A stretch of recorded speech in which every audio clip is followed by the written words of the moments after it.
परमात्मा को पाने तथा उसका वास्तविक लाभ प्राप्त करने के लिए पवित्र बाइबल में प्रमाण है कि प्रभु ने मनुष्य को अपना ही स्वरूप बनाया। 6 दिन में सृष्टि रचकर 7वें दिन विश्राम किया। कुरान शरीफ में प्रमाण है कि हजरत मोहम्मद को खुदा स्वयं कह रहे हैं कि मैंने तुम्हें उस परमात्मा की महिमा बताने के लिए भेजा है।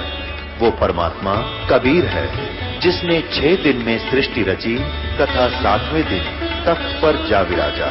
उसकी खबर किसी बाखबर से पूछ कर तो देखो।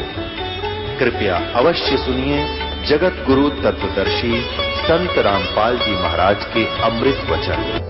आज आप किसी को, जिसको जरा सा सुख है, कोई राजनेता है या कोई वैसे अच्छी पोस्ट है, उसको जिक्र करो, प्रार्थना करो, रिश्तेदार हो या कोई भी, कि भक्ति कर ले, परमात्मा का नाम ले ले, और फिर अगले जीवन में बहुत दुर्गति होती है, गधे कुत्ते सुअर बनोगे। फिर वो क्या कहता है, और किसने देखा है, एक बात में खत्म करना चाहते हैं, किसने देखा है, और फिर लास्ट में कहेंगे देखी जाएगी जो होगी। फिर के देखी जाएगी, गधा अपने पास तो कुमार देखेगा। देखना अब है, संतों के विचार सुन और छोड़ इसको, बुद्ध को भक्ति कर। अब जैसे पुण्यात्माओं, एक अंधा जावे था बियाबान में, जंगल की तरफ, वन की तरफ वो जा रहा था, और उससे किसी ने, आंखों वाले ने कहा कि सूरदास इधर मत जा, ये रास्ता ठीक नहीं है, तू भयंकर बियाबान में फंस जाएगा और तेरी दुर्गति हो जाएगी, जंगली जानवर तुझे मार खाएंगे, फाड़ देंगे, तू इधर मत जा, ये रास्ता गलत है तेरा। अब वो अंधा ये कहे किसने देखा है और देखी जाएगी। अरे भले आदमी, आँखें ले की मानता ना, अंधे ने दिखता ना, तो बता कोई बात हुई या? अब अंधे ने तो दिखता नहीं, आँखें इन के किसने देखा, और वो आँखों वाला देख रहा तभी तो बता रहा है तुझे कि मार्ग ठीक है, नहीं है तेरा, ये वापस हो ले। तो उस अंधे का के करे जो आँखें लेगी ना माने, तो आँखों वाले थे वो परमात्मा कबीर परमेश्वर आए, फिर उस परमेश्वर से परिचित वो महापुरुष संत जिनको भगवान पाया, वो थे आँखें वाले और हम हैं अंधे। अब उन्होंने हमें संदेश दिया है कि ये भक्ति ये रास्ता तुम्हारा गलत है, और ये साधना करने से ये दुर्गति होगी, जो भक्ति नहीं करते उनकी तो और बिरानवाटी होगी। और फिर हम अंधे ये कहें कि इसने देखा है देखी जाएगी। हम आँखों वालों की नहीं मान रहे, उन संतों की जिन्होंने हमें निर्देश दिया है, वो हमारे हितैषी थे, तो फिर उनकी दुर्गति ही हुआ करती है। तो फिर क्या बताया है, इंद्र कुबेर ईश की पदवी, ब्रह्मा वरुण ध्रुव राया, विष्णुनाथ के पुर को जाकर तू फिर भी वापस आया। असंग जन्म तन मर्त्या होगे, जीवित क्यों न मरे रे, 12 मज महल मठ बोरे, बहुर न दे धरे रे। असंग जन्म तन मर्त्या होगे, ओए होए, अरे जीवित क्यों ना मरे रे। जीवित मरना क्या है, सुरपति दुखिया भूपति दुखिया, रंक दुखी बपरीती हो, कहे कबीर और शब दुखिया, एक संत सुखी मन जीती हो। अब जिसने मन को जीता वो सुखी है। अब मन कैसे जीता जाएगा, इस ज्ञान से कि चाहे खरबपति हो ले और चाहे 4 कोठी बना ले, कितना बड़ी कोठी बना ले, एक कमरे में एक चारपाई पे 3.5 फुट में 2 फुट चौड़ी, 2.5 फुट चौड़ी चारपाई, 3 लाले गणित गणी, 4 लाले और 6 फुट लंबी, बस। या कितना डाल ले उसको ठिए कोने में, इस तरह फालतू व्यर्थ है। अब ये ज्ञान से मन हटेगा। फिर जीवित कैसे मरना है, जैसे किसी को आप कहते हो चलो सत्संग में, वो कहता समय नहीं, फिर देखूंगा। एक नाइट सर्विस में जा रहा था, गया था किसी कामवश, सुबह वापस आना था, उसने बहुत ज़रूरी कार्य था, और रास्ते में मृत्यु को प्राप्त हो गया एक्सीडेंट में। जो व्यक्ति नाइट सर्विस में रात्रि के समय जा रहा था, उसको कितना ज़रूरी काम था, कितना शीघ्रता से जा रहा था। और फिर वापस आया को नहीं, वो काम भी रह गया और आप भी गया। वो जिस काम को अनिवार्य जानकर रातों चल कर वापस आना चाहा था वो आ नहीं पाया, वो काम भी गया, आप भी गया और कुछ हाथ लगा नहीं। तो ऐसे जब ये मन आपके अंदर ये बाधा पैदा करे कि सत्संग में जाने से तेरा कोई हानि होगी, तो फिर इसने समझावा बैठ कर भगवान के ज्ञान थे। अब तो यूँ सोच ले मैं मर गया, मृत्यु होगी, सपोज करके चाल पड़े हम मर गए और 3 दिन के लिए मर गए। अब 3 दिन में कोई हानि हुआ भी, वैसे तो भगवान के मार्ग पर लाभ हो, ऐसा हानि नहीं हुआ करती। आपको बहुत प्रमाण दे दूंगा, यहाँ भी जो ऐसा घटना घटी है। भक्त यहाँ होते हैं, भगवान वहाँ होते हैं और उनके वो काम किए सोच भी नहीं सकते। फिर भी आप अपनी सोच से सोच कर ये चल पड़िए कि 3 दिन हम मर गए और 3 दिन में जो हानि होगी वो फिर जाकर संभाल लेंगे, अपनी सेट कर लेंगे। भगवान का रास्ता तो मिल रहा है हमें, भक्ति का समय तो मिल गया। और जो परमानेंट टिकट कटकी जब के कर लेगा, जब कुछ भी ना रहेगा हाथ में, वो सारा काम रह जाएगा तेरा। तो इसको कहते हैं जीवित मरना। मन चाहता है शराब पी लूँ, मन चाहता है कोठी ले लूँ, मन चाहता है फलानी चीज़ ले लूँ, तो इसने समझा दे भाई भक्ति कर ले, ना तो ये महावीर जैन वाली बिरान मट्टी तेरी भी हो जाएगी। यानी इस तरह हमें भी याद रखनी पड़ेगी। ये कोई वैसे एक कोई सांग नहीं कर रहा है, ये दास आपको तथ्य से परिचित करा रहा है। और तभी आप यहाँ से हटोगे।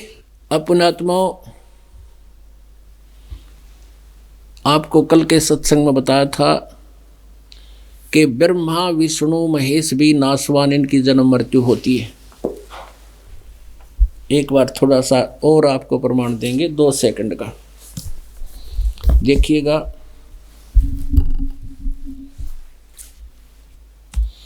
श्रीमद् देवी भागवत, ये देवी पुराण है, गीता प्रेस गोरखपुर से प्रकाशित है। और इसके कौन है ये संपादक? हनुमान प्रसाद पोदार, चिमनलाल गोस्वामी।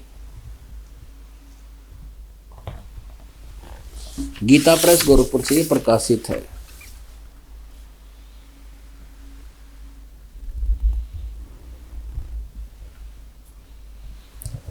इसके 123 पृष्ठ पे थोड़ा सा पढ़ के सुना दे, काफी संशय समाप्त हो जाएगा।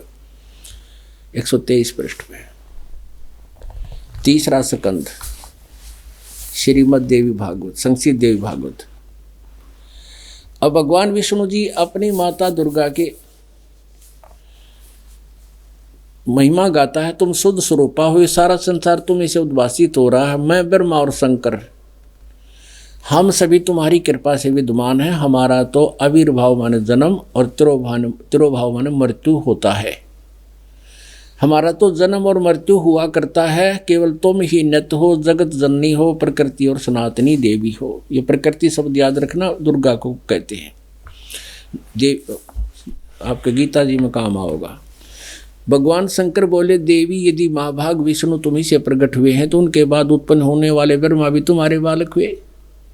फिर मैं तुमोगुणी लीला करने वाला शंकर क्या तुम्हारी संतान नहीं हुआ? अर्थात मुझे भी उत्पन्न जन्म देने वाली तुम ही हो, उत्पन्न करने वाली तुम ही हो। शिवे संपूर्ण संसार की सृष्टि करने में तुम बड़ी चतुर हो। इस संसार की सृष्टि, स्थिति और संहार में तुम्हारे गुण सदा समर्थ हैं। उन्हीं तीनों गुणों से उत्पन्न हम, रजगुण ब्रह्मा, सतगुण विष्णु, तमगुण शिव जी, ब्रह्मा विष्णु एवं शंकर नियमानुसार कार्य में तत्पर रहते हैं। अब इससे इस सदग्रंथ ने, इस शास्त्र ने, श्री देवी भागवत ने, देवी पुराण ने स्पष्ट कर दिया कि ब्रह्मा विष्णु महेश नासवान है, इनकी जन्म मृत्यु होती है और दुर्गा इनकी माता है। रजगुण ब्रह्मा, सतगुण विष्णु, तमगुण शिव जी। और ये केवल नियमानुसार कार्य ही करते हैं, जैसा जिसने कर्म किया उतना ही फल दे सकते, उसमें कोई परिवर्तन नहीं कर सकते। ये 4 कंसेप्ट क्लियर हो गए। ये तो रखे एक तरफ, ये चारों नासवान, तीनों नासवान। अब ब्रह्म है इनका पिता, दुर्गा इनकी माता है। ये गीता ज्ञान दाता ब्रह्म है जो श्री कृष्ण जी में अपने पुत्र में बोल रहा है। ये चौथे अध्याय के 5वें श्लोक में और 9वें श्लोक में, दूसरे अध्याय के 12वें श्लोक में, 10वें अध्याय के दूसरे श्लोक में गीता जी में कहता है, अर्जुन तेरे मेरे बहुत जन्म हो चुके, तो नहीं जानता मैं जानता। इससे से दुआ कि ब्रह्म विनाशवान। गीता जी अध्याय नंबर 15 के श्लोक नंबर 16 और 17 में 3 प्रभु हैं, 3 पुरुष हैं, एक सर पुरुष एक अक्षर पुरुष। सर पुरुष तो ये ब्रह्म है, अक्षर पुरुष ये परब्रह्म जो 21 7 संग ब्रह्मांड का स्वामी है। और तीसरा 17वें श्लोक में कहा उत्तम पुरुष है तू अन्य परमात्मा इति उदाहरते। यह लोक तरम अविषय विवर्ती अवैश्वर है। वो तीसरे नंबर का जो भगवान है वो परम अक्षर ब्रह्म, वो है वो पुरुषोत्तम, वो श्रेष्ठ भगवान वो है, और वही परमात्मा कहा जाता है। वही तीनों लोकों में प्रवेश करके सबका धारण पोषण करता है, वो है अविनाशी भगवान। गीता जी अध्याय नंबर 18 के श्लोक नंबर 62 में गीता ज्ञानदाता कहता है अर्जुन तू सर्वभाव से उस परमेश्वर की शरण में जा, उसकी कृपा से तू परम शांति को सनातन परम धाम को प्राप्त होगा। गीता जी अध्याय नंबर 2 के श्लोक नंबर 17 में कहा कि अविनाशी तो उसको जान जिससे सारा ब्रह्मांड उत्पन्न हुआ, जिसने सब ब्रह्मांडों की रचना की है। तो इसे सिद्ध है कि ना ब्रह्मा विष्णु महेश नाशवान है, अविनाशी नहीं है। ब्रह्म भी अविनाशी नहीं है, अक्षर पुरुष भी अविनाशी नहीं है। परम अक्षर ब्रह्म वो सत्य पुरुष कबीर देव अविनाशी है।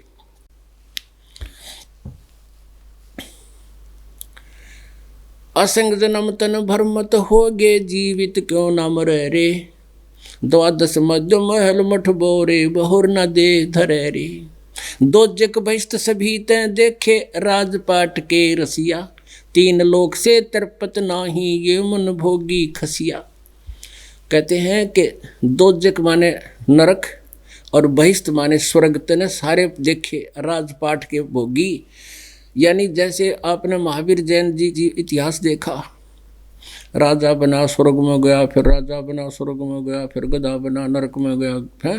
कितनी कहते 2 जग नरक बहिष्ठ माने स्वर्ग सभी देखे राजपाट के रसिया, और 3 लोक भी दे दे इस मन तो भी इसका ना संतुष्टि होती। जैसे कोई सरपंच बन जाता है, वो सोचे चेयरमैन बनूं, चेयरमैन बन जाता है, उसके मन में नहीं हो एमएलए की टिकट मिले। एमएलए बनते ने सोचा मंत्री का सूत बैठे है, मंत्री बनते ने सोचा मुख्यमंत्री का दाव लगा जब जी साहब है, इतना युग टिकट कट ले गदा बना पावा फिर आवा जी साहब का। तो कहने का भाव ये है कि इस मन ने जब 3 लोक भी दे दे तो भी इसकी संतुष्टि नहीं। तो क्या बताते हैं, अब संतुष्टि इस ज्ञान से होगी, इस तत्व ज्ञान की आँखियों से आप देखोगे इस संसार के झूठे सुख को, इससे मन हट जाएगा आपका। सतगुरु मिले तो इच्छा मेटे, पद मिल पदे समाना, चल हंसा उस लोक पठाऊं जो आदि अमर अस्थाना। सतगुरु मिलेंगे तो तुम्हारी इच्छा समाप्त करेंगे, और पद मिल पदे समाना। अब ये संतों की वाणी वेदों से भी गुड़ रहस्य है इसके अंदर। ये कोई बालकों की बोली हुई नहीं है, ये कोई सांगी भजनों के बनाई हुई कविताएं नहीं है। कहते हैं पद मिल पदे समाना। ओए होए, पद माने गीता जी अध्याय नंबर 15 के श्लोक नंबर 4 में कहा है कि उसके पश्चात जब तत्वदर्शी संत मिल जाए उस ज्ञान रूपी अंधकार को इस तत्व ज्ञान रूपी शस्त्र से काट कर उसके पश्चात परमेश्वर के उस परम पद की खोज करनी चाहिए, जहां जाने के बाद साधक फिर लौटकर कभी संसार में नहीं आते। यहां लिखा है कि सतगुरु मिले तो इच्छा मिटे, और पद मिल पदे समाना। यहां पद एक पद का अर्थ है वे ऑफ वर्शिप, पूजा की पद्धति, कि वो सत साधना शास्त्र अनुकूल साधना, 3 मंत्र का जाप, ओम तत्सत में जो कोड वर्ड सब मिल करके, और पूरा प्रोसीजर 5 यज्ञ और कमलों के खोलने के सब मंत्र, ये पूरी पद्धति होती है परमात्मा पाने की। तो इस पूरी पद्धति को कहते प्राप्त करके पद मिल पदे समाना, उस सही पद्धति को प्राप्त करके फिर उस पद को प्राप्त करोगे, जहाँ जाने के बाद लौटकर फिर संसार में कभी नहीं आते। सतगुरु मिले तो इच्छा मेटे, पद मिल पदे समाना, चल हंसा उस लोक पठाऊं जो आदि अमर अस्थाना। जो सनातन परम धाम है वहां भेज दूंगा, तू मेरे इस भक्ति को कर। और वहाँ क्या सुख है? यहाँ तो 4 मुक्ति तुम मानते हो और ये भी ब्रह्मलोक में प्राप्त है, उसके बाद जन्म मृत्यु में आते हो, और वहाँ आपको सतलोक के अंदर ये चारों मुक्ति वाला सुख सदा बना रहेगा। 4 मुक्ति जहाँ चंपी करती माया होरी दासी, दास गरीब अभय पद पर से वो मिले राम अविनाशी। बोलो सतगुरुदेव।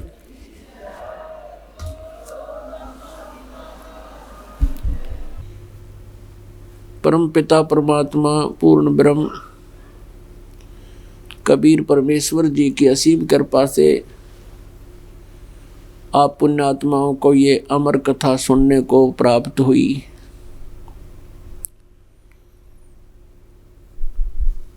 परमेश्वर कबीर देव जी ये वही परमात्मा है जिसने 6 दिन में सृष्टि रची, 7वें दिन तख्त पर जा बैठे, जिसका श्री कुरान शरीफ में प्रमाण है। सूरत फुरकानी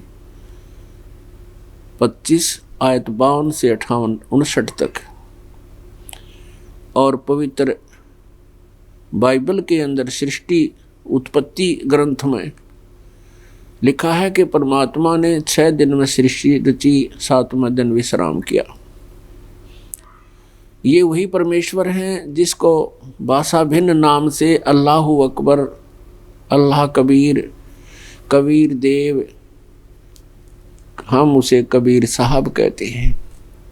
ये हम सभी आत्माओं के जनक हैं, ये हमारे हमदर्द हैं।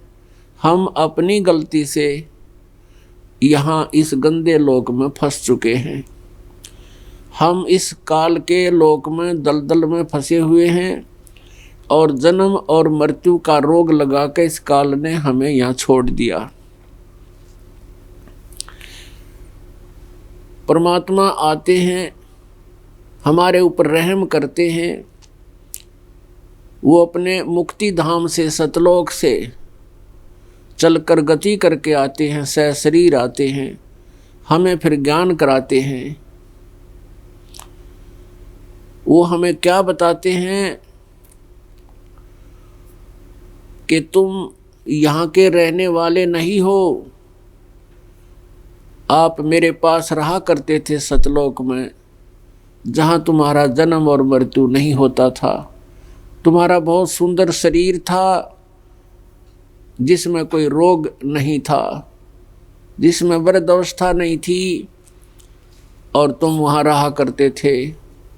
तुमने एक भयंकर गलती की जिस कारण से तुम इस काल के साथ यहाँ आ गए।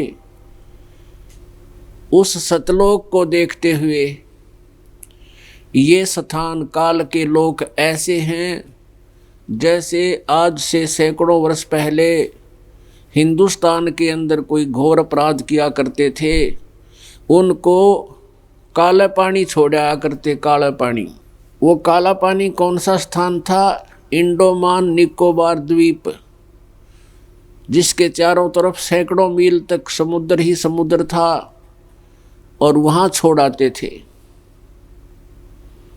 स्त्री या पुरुष जो अपराधी वृत्ति के होते थे, किसी प्रकार भी बाज नहीं आते थे, उनको काला पानी छोड़ाते थे।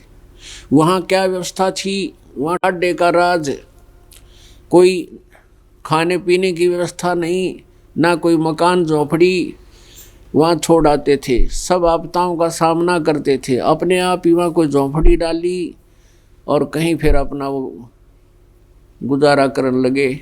उनकी वहाँ दुर्गति होती थी। तो ऐसे हम यहाँ काला पानी आए हुए हैं। यहाँ सभी को यातनाएं, सजा भोगने को मिली हुई है। इन अन्य प्राणियों को आप देख रहे हो कैसी दुर्गति को प्राप्त हैं, और उससे उत्तम शरीर मनुष्य है, और इसमें भी कोई प्राणी सुखी नहीं है। चाहे यहाँ का प्रधानमंत्री है, चाहे राष्ट्रपति है, चाहे पूरी पृथ्वी का शासक है, चाहे कोई इंद्र बना है, स्वर्ग का राजा है, चाहे ब्रह्मा विष्णु महेश हैं, ये सभी दुखी हैं। लेकिन हमने उस सुख का ज्ञान नहीं, इसलिए हम इस झूठे सुख को ही सुख मानते हैं। किसको? जिसके पुत्र हो गया, संतान होगी, जिसके पास धन हो गया, कार और कोठी होगी, जिसको कोई ऊंच पद प्राप्त हो गया हम उसको सुखी मानते हैं। और यहाँ किसी को भी स्वप्न में भी सुख नहीं है, ये सत्कर्म मानते। कोई रोग से दुखी, कोई और अन्य अपने पारिवारिक संकट से दुखी, या कोई अपने व्यवसाय के कारण दुखी, यहाँ कोई प्राणी चैन से नहीं रहता। तो परमेश्वर ने आके बताया कि यहाँ से तुम्हारे छूटने की एक विधि बताता हूँ,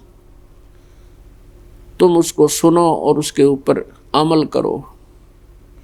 और वो साधना, वो विधि ना अपनाने से आप यहाँ कष्ट पे कष्ट उठा रहे हो।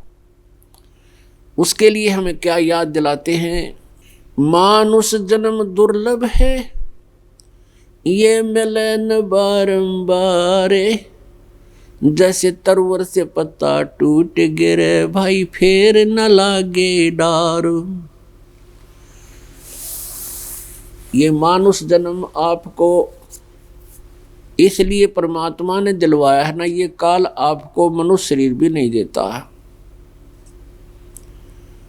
इसलिए दिलवाया कि ये इस मनुष्य जीवन में मुझे पहचान लेंगे और मेरी बताए अनुसार साधना करके मेरे पास लौट आवेंगे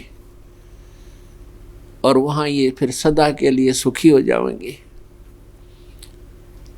पुण्यात्माओं, हम तत्व ज्ञान से अपरिचित हैं, इसलिए परमात्मा की यथार्थ कथा, ये सत्य कथा हमें 1, 2, 4 बार तो ऐसी लगती है जैसे वैसे बनावटी सी बातें हैं, लेकिन नहीं, ये 100% सत्य कथा है जो परमात्मा ने सृष्टि रचना के रूप में हमें सुनाई और बताई। तो फिर क्या बताते हैं? मानुष जन्म पाए कर जो नहीं रट हरि नाम, जैसे कुआं जल बिना फिर बनवाया क्या काम। मनुष्य जीवन प्राप्त करके यदि भक्ति नहीं करते हो, परमात्मा की सत साधना नहीं करते हो, तो वो आपका जीवन ऐसा है जैसे जल रहित कूप होता है, वेल विदाउट वाटर, बिना पानी का कुआं। उसके ऊपर कितनी बढ़िया चित्रकारी हो रही हो, कितना सुंदर पक्का बना रखा हो, और उसमें जल है नहीं, तो उसका नाम भले ही कुआं है पर गुण कुएं के नहीं। ठीक इसी प्रकार जो सत साधना नहीं करते वो भले ही मनुष्य हैं, उनका शरीर मनुष्य का है लेकिन उनमें गुण मनुष्य के नहीं है। तो परमात्मा क्या बताते हैं?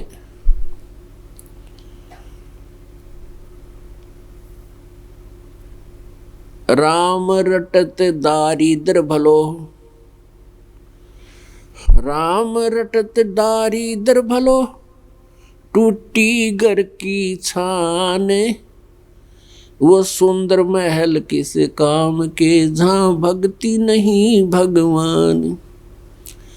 राम रटत कन्या भली, साकट भलो न पूत। छेरी के गल में गल थना, जिसमें दूध ना मूत।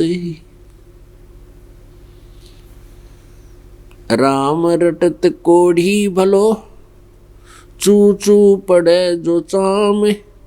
वो सुंदर शरीर किस काम का, जा मुख नाही नाम। कबीर जिह्वा तो वाये भली, जो रटे हरि नाम। नहीं तो काट के फेंक दियो, ये मुख में भलो ना चाम। अब परम पिता परमात्मा कबीर परमेश्वर हमें कितना सुंदर उदाहरण देते हैं कि मनुष्य जीवन आपको प्राप्त हुआ है, इसका मूल उद्देश्य भगवान की भक्ति करके कल्याण करवाना है। और यदि मनुष्य जीवन पाकर भक्ति नहीं करते हो, इस जिह्वा से तुम भगवान के गुणगान नहीं करते हो, तो कहते हैं इस जीव की कति आवश्यकता नहीं, इसको काट के फेंक दो, इससे अच्छा तो ये मुंह में चाम ठीक नहीं। एक परमात्मा के गुणगान ना करके, भगवान की भक्ति ना करके हम जीव वैसे क्या काम करते हैं? दिन में 100 झूठ बोला अपने पेट के लिए, मनमाने किसी अपने से वीक व्यक्ति को इसे वचन बोल देते हैं जुबान से, वो बेचारा जलता रहता है, भुनता रहता है, उसकी आत्मा रोती रहती। तो परमात्मा कहते हैं हित पराई आत्मा तू जीव बांध तलवार। जिह्वा रूपी तलवार से तू औरों की आत्मा को कत्ल करता है, उनको दुखी करता है। तो इस जिह्वा का मूल उद्देश्य परमात्मा की भक्ति करना है। पुण्यात्माओं, मनुष्य जीवन दुर्लभ है, ये बहुत ही पुण्य कर्मों से प्राप्त होता है। और ये मनुष्य जीवन दो प्रकार से प्राप्त होता है। एक तो टर्न वाइज मिलता है, नंबर वाइज। जैसे परमात्मा कबीर देव ने, उस अमर पुरुष ने एक विधान बना कर दे रखा है इस काल को, यहाँ के भगवान को, ब्रह्म को, कि इस प्राणी को तूने एक मानव शरीर अवश्य देना है। एक तो टर्न वाइज नंबर मिलता है, जैसे 84 लाख योनियों में धक्के खा कर भटक के जो भक्तिहीन प्राणी हैं उनको 84 लाख योनियों के कष्ट उठाकर कर्मानुसार, उसके बाद फिर नंबर वाइज एक मनुष्य जीवन प्राप्त होता है। और दूसरे वो पुण्यात्मा हैं जो पहले सत साधना करते थे, भक्ति करते थे, किसी कारण से उनका मोक्ष नहीं हो सका, और फिर वो पिछले संस्कारों से, भक्ति से, पुण्य से उनको मनुष्य जीवन लगातार कंटिन्यू मिलते आ रहे हैं। किसी को 2 मिल गए, किसी को 10, किसी को 20, किसी को 30 भी हो सकते हैं, 100 भी हो सकते हैं। लेकिन सत भक्ति आगे नहीं मिली तो फिर वो भी 84 लाख योनियों में ऐसे ही भटकेंगे। जो पुण्यात्मा मनुष्य शरीर प्राप्त हैं वो सभी पुण्यात्मा हैं, क्योंकि बहुत अच्छे पुण्यों से ही मानव शरीर प्राप्त होता है।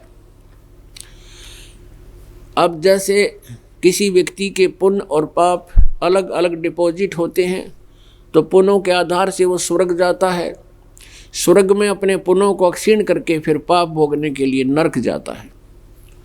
तो उन पुण्यों में से कुछ पुण्य रख लिए जाते हैं, जो उस प्राणी को फिर टर्न वाइज जब नंबर उसको मिलेगा मनुष्य जीवन का, उसमें उसके पुण्यों को दे करके उसको मनुष्य जीवन का एक प्रारब्ध बना दिया जाता है। और दूसरे वो प्राणी हैं, पिछले जन्मों में भी मनुष्य थे, कुछ भक्ति करते थे, मोक्ष नहीं हुआ, उस कारण से कई जन्म भी लगातार उसको मनुष्य के प्राप्त हो जाते हैं। जैसे एक सम्मन नाम के मनियार थे, उसका एक पुत्र था सेऊ, उसकी पत्नी का नाम नेकी था। वो परमेश्वर कबीर देव जी के शिष्य थे और उन्होंने परमात्मा की सत भक्ति की। सेऊ उनका पुत्र और पत्नी नेकी तो परमात्मा की आज्ञा का पूरा पालन करती हुई पार होगी, लेकिन वो सम्मन नहीं हो सका।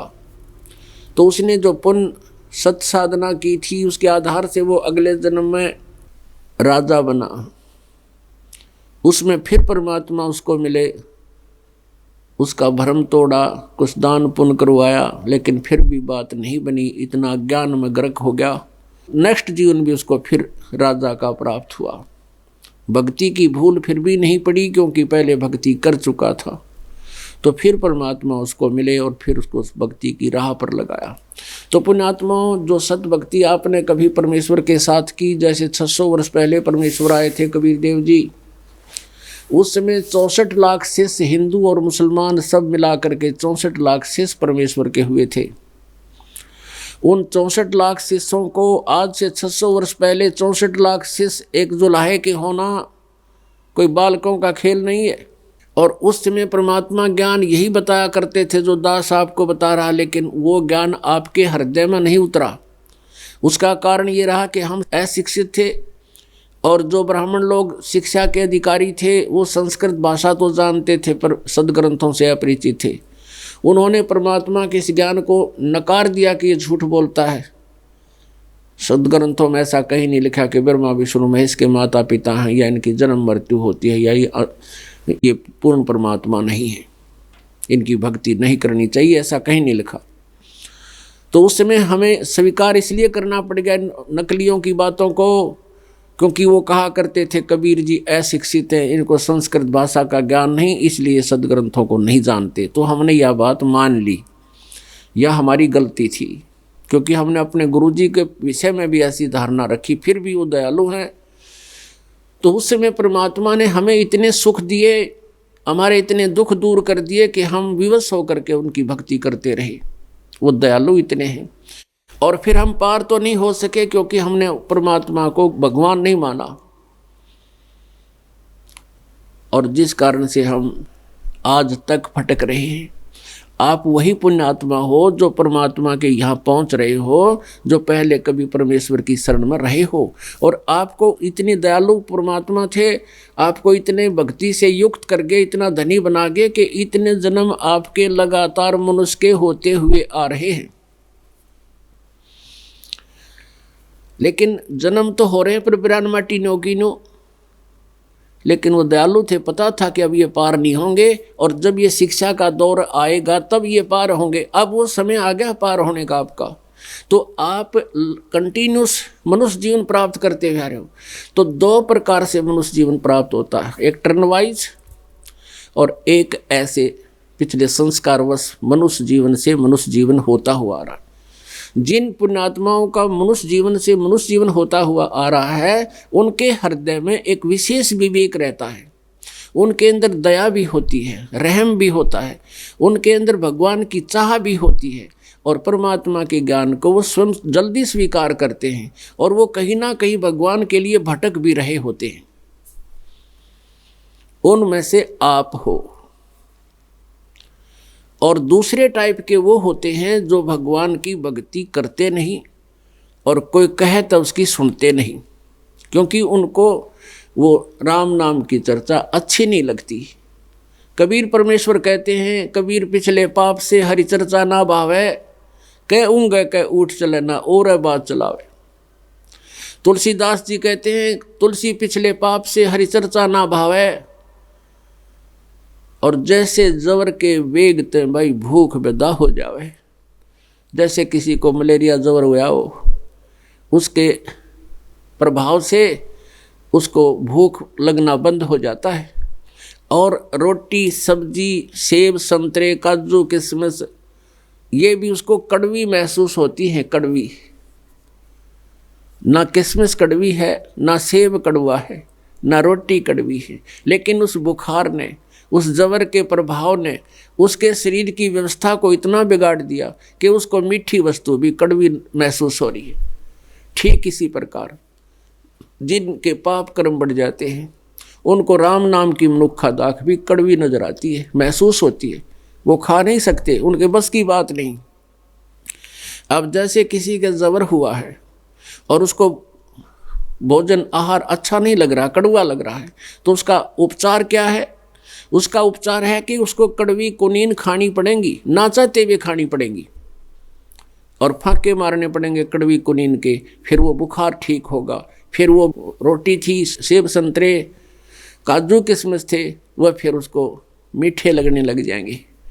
तो ठीक इसी प्रकार जिनके पिछले पाप अधिक हैं और उनको राम नाम की चर्चा अच्छी नहीं लगती, उनके पाप कर्मों का प्रभाव है, आत्मा पर जबर हो गया है, उनके लिए उपचार है कि वो ना चाहते हुए भी सत्संग में बैठना चाहिए, चाहे बेशक मन ना माने, चाहे ना सुहावे ये बातें ना अच्छी लगे, कुछ दिन के अंदर यही कुनीन कानों के अंदर से जाएगी, ये परमात्मा के वचन, और उसके अंदर के जबर को, आत्मा के कुछ पापों को, भक्ति इस सत्संग से भी कुछ पाप नाश होते हैं, जिसको ज्ञान यज्ञ बोलते हैं। फिर कुछ दिनों के बाद उसको वही ना अच्छे लगने वाले वचन मनुखा दाग से भी मीठे लगेंगे, और 200 किलोमीटर चला जाए, 500 1000 किलोमीटर चला जाएगा, जब उसको भूख लगेगी आत्मा को परमात्मा के इन वचनों की सत्संग सुनने के लिए 1000 किलोमीटर जाएगी आत्मा। तो इसी प्रकार जब जबर उतर जाता है उस प्राणी को, गजब की भूख लग गया करे एक बार, तो ऐसे ही आपके साथ होगी। तो यहाँ जो टर्न वाइज नंबर प्राप्त है जिसको मनुष्य जीवन का, उनके अंदर ये व्यवस्था नहीं होती, बहुत कर्महीन प्राणी है, लेकिन पुण्यात्मा भी है क्योंकि मनुष्य जीवन मिल गया। लेकिन आप महापुण्यात्मा हो, वो एक सिंपल पुण्यात्मा है, तो उसके लिए उसको भक्ति पर लगना बहुत कठिन होता है। इसके लिए एक उदाहरण देते हैं। एक समय कागभूषण और गरुड़देव, इन दोनों की गोष्ठी हुई। गरुड़ जी ने पूछा कागभूषण जी से कि हे काग जी, हे भूषण जी, आपने ये जो पद प्राप्त किया है, आपका चेहरा इतना अच्छा लगता, आपके पास बैठने से शांति होती है, आपने ये भक्ति कैसे प्राप्त की? तब कागभूषण ने कहा कि मेरी बहुत खोटी कहानी है गुरुदेव, समय हो तो बताऊं। गुरु जी ने कहा क्या बताओ, मैं सुनूंगा। कहते हैं ये भक्ति मुझे जो मिली है ये बहुत ही कठिनता से प्राप्त हुई। अपना पिछला जीवन, क्योंकि जब भक्ति बढ़ जाती है देव पद में आ जाता है, उसको पिछले जन्मों का भी आभास होता है। तो उसने बताया कि मैं पहले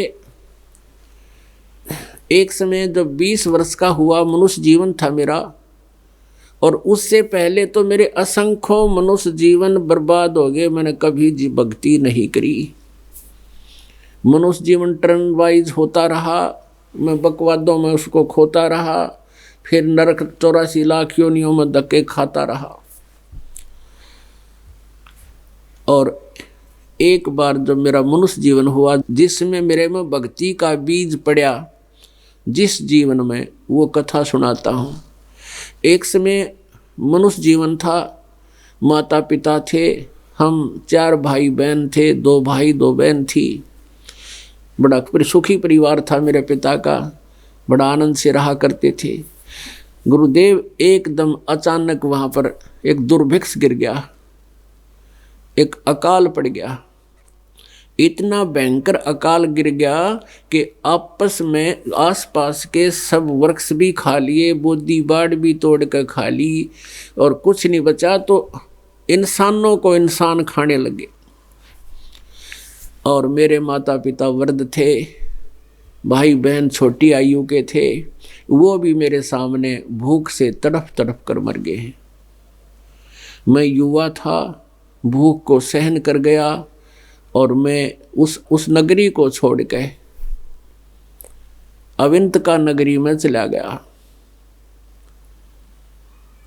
और वहाँ अकाल नहीं था, वहाँ पेट भर रोटी खाई, भोजन पाया, लेकिन मेरे सामने जो हमारा परिवार उजड़ गया, या चोट गजब की लगी मेरे हृदय में, मेरे से भूली नहीं जा रही थी। और मैं ये सोच रहा था ये काहे का जीवन है? कल तक तो हम ऐसे खुशी खुशी रह रहे थे, और एकदम यहाँ से बिजली गिर गई कि कोई नहीं बचा हमारे घर में। हे भगवान, ये क्या जीवन है? ऐसी तरफ मैं इधर उधर भटक रहा था, आंखों से आंसू गिर रही थी।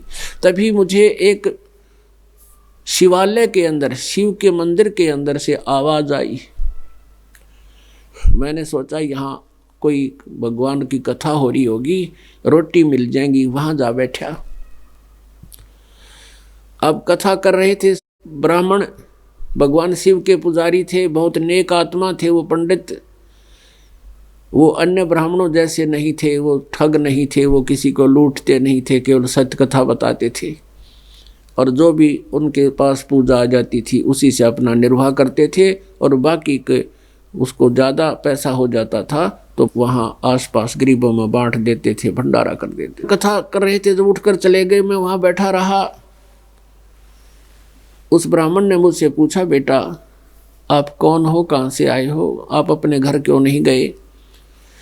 फिर मैंने रोते हुए अपनी सारी आत्म कथा सुनाई। ब्राह्मण भी रोने लग गया, कहने लगा, बेटा कोई बात नहीं, ये तो संसार है, इसमें ऐसे ही घटनाएं घटती रहती हैं, और आप यहाँ रहो, मेरे पुत्र रूप में रहो, मंदिर में रहो बेटा, 2 रोटी मुझे मिलेंगी, तुझे भी मिलेगी। मैं यही चाहता था कि मुझे 2 रोटी मिल जाएं, और मुझे भक्ति की जरूरत नहीं थी। अब वहाँ रहने लग गया, मेरा किस्मत उदय होनी थी। अब वो पंडित जी डेली कथा सुनावे और मुझे भी ये कहे, बेटा भक्ति किया करो, राम नाम जपो, भगवान शिव की भक्ति करो, शिव जी समर्थ शक्ति हैं। लेकिन मेरे उसकी बात एक नहीं जचे, क्योंकि मेरे खोटे कर्म थे, वो पाप गणे थे। कहता 6 महीने हो गए वहाँ मन रहते हुए, और वो गुरुजी रोज का ब्राह्मण देव कि बेटा भक्ति कराया करें, मैं और सारा काम कर लूँ पर भक्ति का नाम तो मेरा तेल कैसे छींटे लगे, कड़वी लगे मुझे उसकी बातें। 6 महीने लगातार मैं कथा सुनता रहा, जब जाकर मेरे एक दिन मन में प्रेरणा बनी कि गुरुजी मैं भक्ति करना चाहता हूँ। तब उन्होंने दीक्षा दी, बेटा ऐसे मंत्र जाप करो। तो उसके बाद में वो मंत्र जाप में करने लगा। अब उस कथा जब मैं सुनता था तो कथाएं सुनकर मुझे कंठस्थ याद होगी वह। फिर मैं उन अन्य जो शिष्य होते थे गुरुदेव की अब्सेंस में, उनको मैं कथा सुनाने लग गया।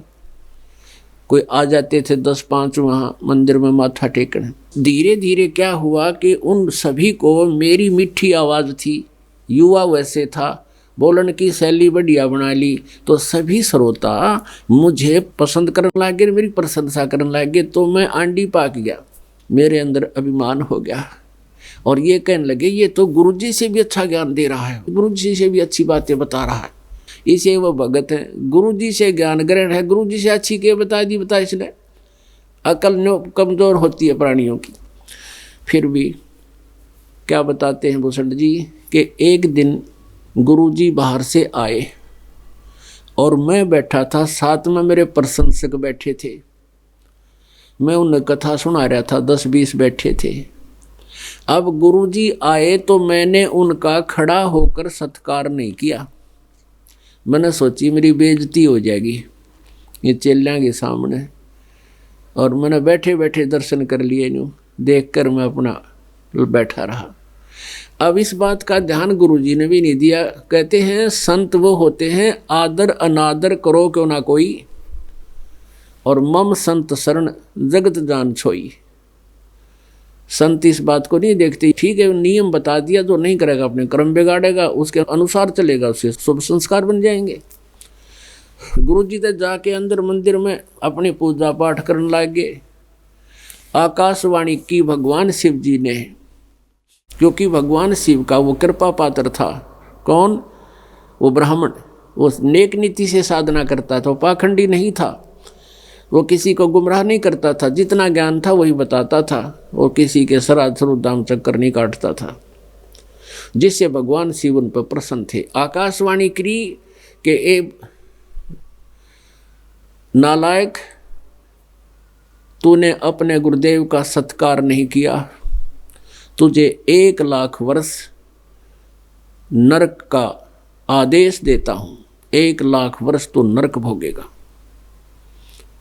जब तू अपने गुरुजी का आदर नहीं कर सकता तो मेरा क्या सत्कार करेगा, वहां का भी तू उद्मस्ता रहेगा। मुझे ऐसे की आवश्यकता नहीं, क्योंकि शिव के पुजारी शिवलोक में जाते हैं और वहाँ भगवान शिव ने बेरा है भस्मासुर जैसे नालायकन के बकवाद करी थी। अब वो छांट के ले हैं ऊपर, तो उन्होंने कहा कि तेरे को 1 लाख वर्ष नरक भोगना पड़ेगा। मूर्ख, तूने अपने गुरु का सत्कार नहीं किया। जो गुरु का सत्कार नहीं करता वो मेरा कुछ नहीं लगता। अब ये आकाशवाणी सुन ली गुरुदेव ने, वो आया मेरे पास और कहा बेटा क्या भूल कर दी तूने, क्या गलती बन गई, भगवान क्यों अक्षुब्ध हो गए तेरे से।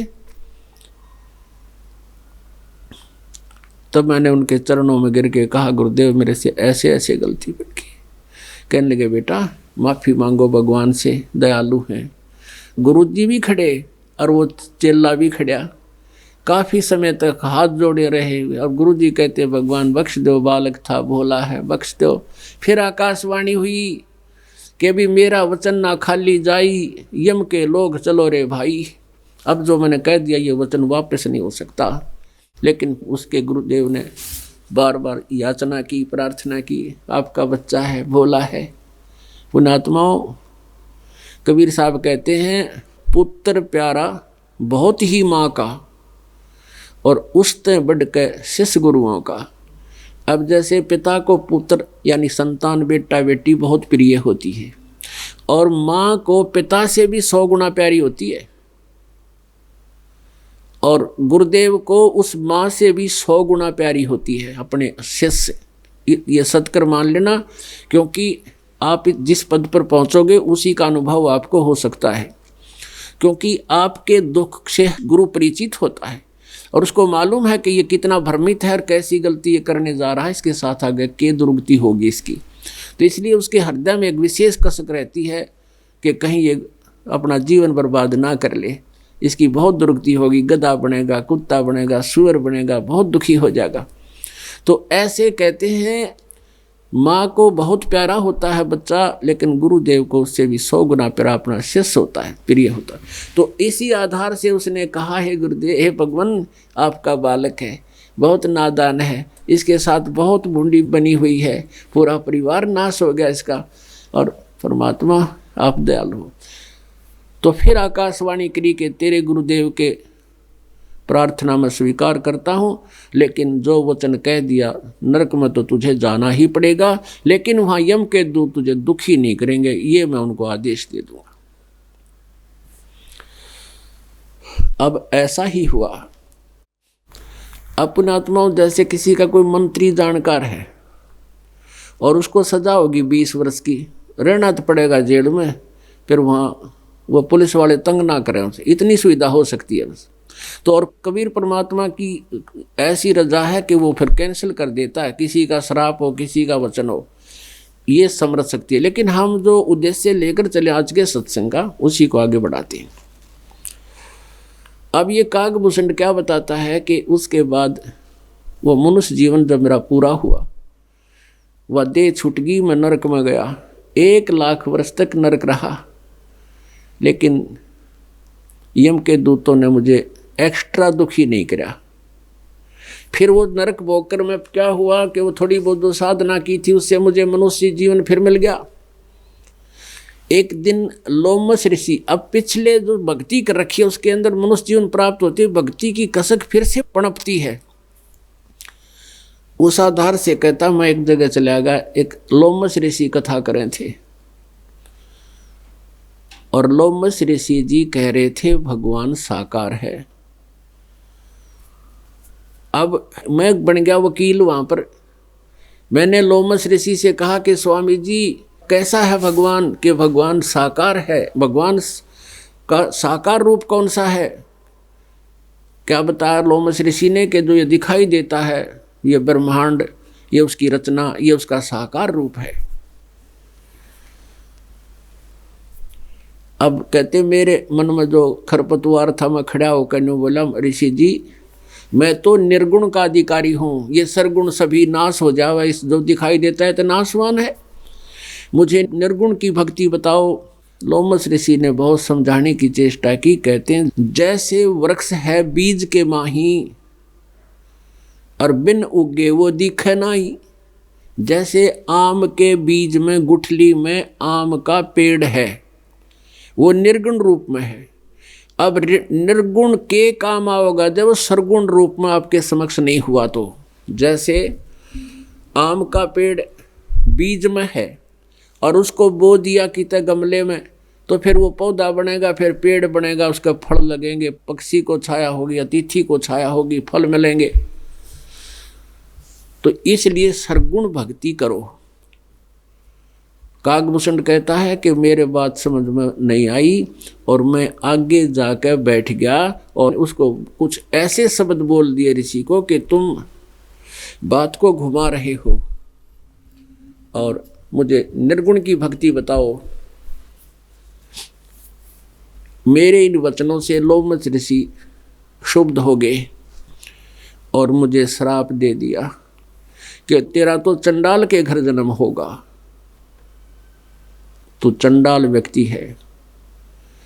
अब कागभूषण कहता है गुरुदेव से, गुरुदेव जब ऋषि जी ने मुझे श्राप दिया मुझे क्रोध नहीं आया, मुझे पता लग गया कि बिरान माटी हो जाएगी। मैं ऐसे मायूस सा मुँह करके और हाथ जोड़कर खड़ा हो गया, कहा हे ऋषि जी मेरे से गलती बन गई, बालक जान का क्षमा कर दो। अब ऋषि ने कहा भाई अब ये नहीं कर सकता, जो मैंने वचन दे दिया निकल गया तो निकल गया, वापस नहीं हो सकता। फिर मैंने प्रार्थना की प्रभु एक ऐसी कृपा कर दो, जन्म तो मेरा कहीं भी हो जावे लेकिन मेरा भूल भगवान की ना पड़े, ये वर दे दो। लोमस ऋषि ने कहा ठीक से बेटा। शांत हो गया। उसका पारा जब कह दिया ठीक है तेरा भक्ति बड़ी याद रही रहेगी, तो कहते मैं फिर एक चंड काग था, काग चंड के यहाँ ब्रह्मा की पत्नी सावित्री अपनी हंसनी को गर्भवती कराने के लिए काग के वहाँ लेकर गई। उनसे दोनों के संयोग से मेरा जन्म हुआ। ऊपर गर्दन तो काग की, मुंह तो काग का, बाकी शरीर देवताओं जैसा मनुष्य का बन गया, ऐसा उसका जन्म हो गया। इस स्थिति में वो फिर बोलता था, वचन भी बोलता था, मनुष्य की तरह बोलता, लेकिन उसका स्वरूप ऊपर का कौवे जैसा है। तो कहते हैं मैं फिर भटकता रहा भगवान की तरफ में। एक दिन मुझे एक जोगजीत नाम के महापुरुष मिले, सहजदास नाम के जोगजीत। ये परमेश्वर आते थे।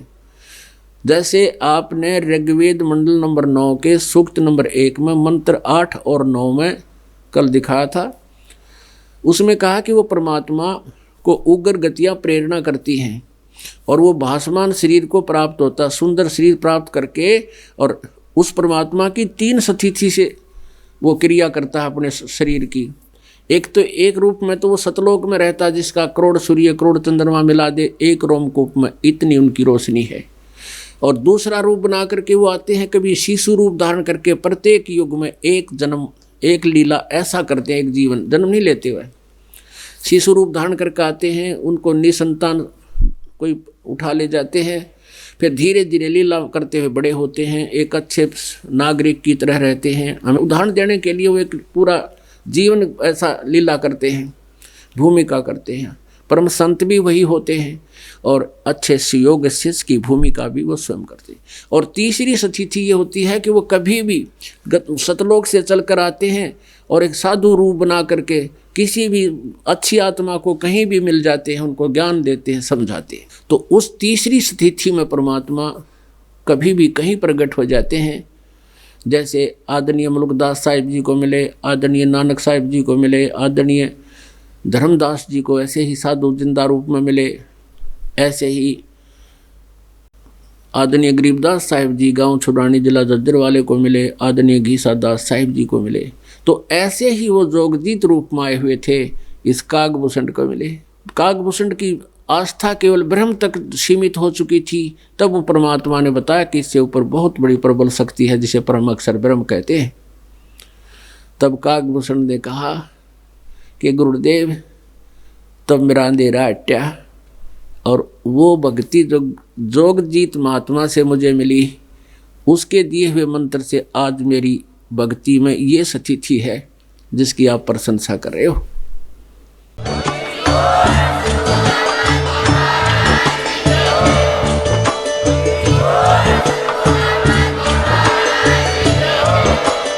आप सुन रहे थे जगत गुरु तत्वदर्शी संत रामपाल जी महाराज जी के मंगल प्रवचन। अधिक जानकारी के लिए विजिट कीजिए हमारी वेबसाइट www.jagatgururampalji.org। संत रामपाल जी महाराज जी के शुभ आशीर्वाद से पूरे विश्व भर में 500 से भी ज्यादा नाम दीक्षा केंद्र हैं, जिन पर संत रामपाल जी महाराज जी द्वारा ऑनलाइन निःशुल्क नाम दीक्षा दी जा रही है। अपने नजदीकी नाम दीक्षा केंद्र का पता करने के लिए संपर्क करें 8222880541।